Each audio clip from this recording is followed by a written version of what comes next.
In the Paul McCartney Man on the Run documentary, Linda has this great quote where she's talking about the fans and her image and how she feels that the fans have this wrong image of who she is. She says, they don't know who I am. And she says, that's exactly the way I want it. I don't want people to know who I am. And I think Paul has that same exact philosophy, even today.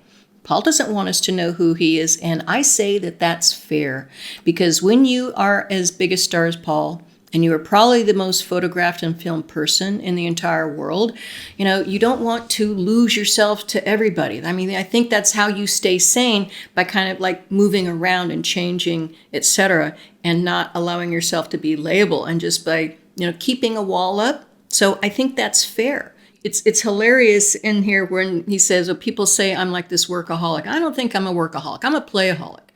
And in another interview after the success of the Band on the Run album, an interviewer asked him, well, do you think that you've basically come of age now, with the success of Band on the Run album, after the Beatles?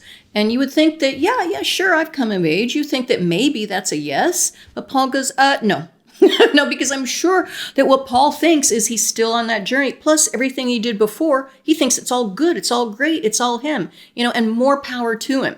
That is a great answer right there. It's like, just don't be boxed in, don't be labeled. We don't need to know everything about Paul. It'd be nice to know a little bit more, but I do think that we get maybe a little tiny bit more with this documentary. Even if you have to watch it a few times to kind of read between the lines or to kind of put two and two together. It's a beautiful documentary, by the way. It really is. It's really well done. A lot of great graphics. It tells a wonderful story. It showcases Paul's ups and downs. Not everything, obviously, but the gist of what he goes through from 1969 up until like the early part of 1981. And it has like a positive, view or leap into the future where, Paul kind of begins his journey there, where he's trying to rebuild himself. Okay, he's trying to like reestablish himself, blow up his old images, and all throughout, the documentary and through the 70s, you see Paul continuously blowing himself up, reinventing it, just continues. This is the man on the run. He's like fighting himself, fighting his image, fighting his past. Like, who am I? Trying to find himself, trying to let go. He's all over the place. And but he really is in the best place possible, though, and he doesn't really realize it until I feel like later on in the 70s, when he stops running around, stops blowing things up for a while anyway, and kind of realizes, hey, like I'm home and I'm safe and I'm good and I'm loved and I really do kind of have it good. But that's a process here. And so he still continues to, blow things up there in the latter part of the 70s, going on to the 80s, and that's fine. I think it's good for artists to reinvent themselves, but I also think it's healthy for them to realize that they can be safe at home, that they have a safe place where they can experiment, where they can play, where they can go all up here, but they have a safe place to land. And that's what Linda and the kids and the family, all that stuff was a safe place for Paul to be. And of course, Paul he helped to make that family wonderful too. So he played his part as well, there. But I think it's interesting how he, at the end of the documentary, he talks about they settled down, built a new life there in Scotland. It's almost like he just got started there at the end of the 70s, even though he'd been doing it for like 10 years already. And so I think that's interesting, because I also remember hearing Paul in the 80s talking about like his time in the 70s. And he looks back and he says, I don't even remember some of that stuff. And it almost seems like a different person who went through all of that. So you can tell it must have been like a hugely traumatic experience or a time for Paul, even though there was a lot of great stuff. And even though at the very end of the documentary, Stella goes on and says, the time on the farm, and that time, she says, probably some of the best times of their lives, and Paul doesn't remember it because of everything that he was going through. It's like his mind was here worried about these things. In the meantime, the life was going on. And he had the life and he had everything. He was running around trying to find himself, finding the world, everything, fighting his identity. And then but he had that home waiting for him. But thankfully, you can see, though, there with the Mulligan Tower, when they kind of quiet things down, when they have that pinnacle there in the later, the latter part of the 70s, that he kind of settles down. He says, okay, all right, I can kind of exhale here. And things do begin to kind of take shape for him. And he begins to be this new Paul McCartney. Finally. Okay, finally.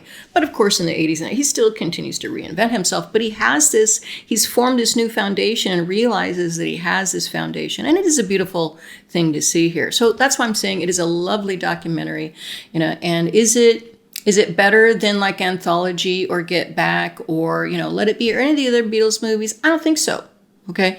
But it certainly is better than Beatles 64 and the 8 days a week touring years. I think so anyway, because I don't know, because it just has more continuity.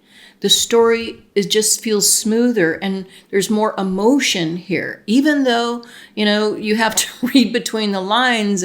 But I just feel that, I don't know, it just feels more whole to me. I can follow it better. It just doesn't leap around. I just like the continuity of it, the feel of it. It's like an artistic piece, quite frankly. And that's probably why. And it's kind of like a documentary, I guess. Obviously, it's a documentary. It's about Paul and his time there.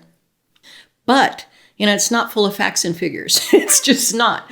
And that's why I'm saying it's kind of like more like an art piece. It really is. Almost like John's, one-on-one. There, John and Yoko one-on-one. It's very similar to like that time period there where, where one-on-one, the John and Yoko situation, it showcases that time in the early 70s, just showcasing that time and the feel of it. So it's kind of similar to that, what John was going through, what he was experiencing, because John was blowing stuff up too. And he found out something, he found out something too by the end of this, at the end of the documentary. He said, okay, I don't need to be that guy. Okay, it's probably not a cool thing for me to be that guy.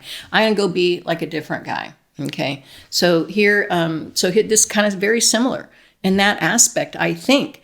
So I don't necessarily want to say one is better than the other, but they both have, they're both very interesting. If you read between the lines, the one might be a little bit more transparent than the other, like with the recorded phone calls. But Paul definitely has some interviews here but again, you got to read between the lines here, because some of the things that I saw here was Paul, like his willingness to push the envelope, to play footsie with danger, okay, and fate. Okay, I thought that was pretty interesting there. Which, and it's not very, it's not in your face here, but it's right there if you look at it. Paul playing footsie and Derek tempting fate here several times, throughout this period. It's not self-destructive necessarily, but my goodness gracious, and I feel like he, kind of comes face to face with that aspect of himself, with that, with the drug bust there in Japan, saying, oops, like I really messed up here, and did they really sit there for 1 second and think, okay, maybe Linda should go to jail? I don't think that happened for a second. I think that Paul just stood right up and, it's me. And good for him. That's exactly what he should do. But he had plenty of time there to think, and heard that in other interviews too. And you hear it here saying, I was thinking, oh my God, so maybe I'm going to be here in jail and the kids are going to have to move to Japan to be close to me. So again, him kind of realizing something that was true the whole time, but kind of taking it for granted. So everything that he had, he could have lost it. So you begin to understand what is really important in your life. And I think that is Paul's journey. Paul's man on the run journey, running away from things, but I think trying to find home, which he actually found, and found a few times here, and finally figured out by the end, hey, I can settle down. I don't have to keep running around. And yet at the end of the movie, he says, we kind of start a new life there in Scotland, on that farm. So probably Paul found some peace there in all of the chaos there of 1980 and the aftermath, in 1981 and beyond there. And, obviously there's more stories to tell in the 80s. That would be an interesting documentary right there. Paul in the 80s, I would absolutely dig that. But we're probably not getting, maybe we'll get that sometime. I think that would be interesting, but definitely hugely pivotal time for Paul, because he really did do a lot like in the 70s. So much came out, very creative, because, you know, everything was blowing up and it had to have been very chaotic and destructive, and but beautifully creative at the same time, and creating that timelessness that he talks about. So there's definitely a lot of themes in this movie. In the documentary, like growing up, timelessness, like, you know, family, home, and heart, and all of that, and experimenting and finding yourself. So it is all about life and that journey. That's why I like it so much, because, you know, that's me. I dig that stuff. I dig that sentimental crap, and that's kind of what I'm seeing here in this documentary. So like I said, watch it a few times to kind of get what I'm saying.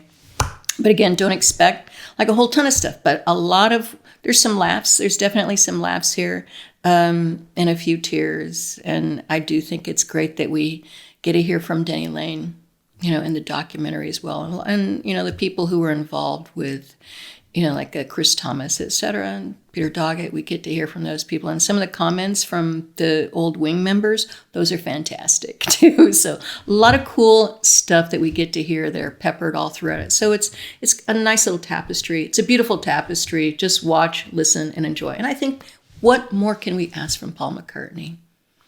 Thank you so much for being here with me today. I really and truly appreciate it. And until next time, peace and love one another.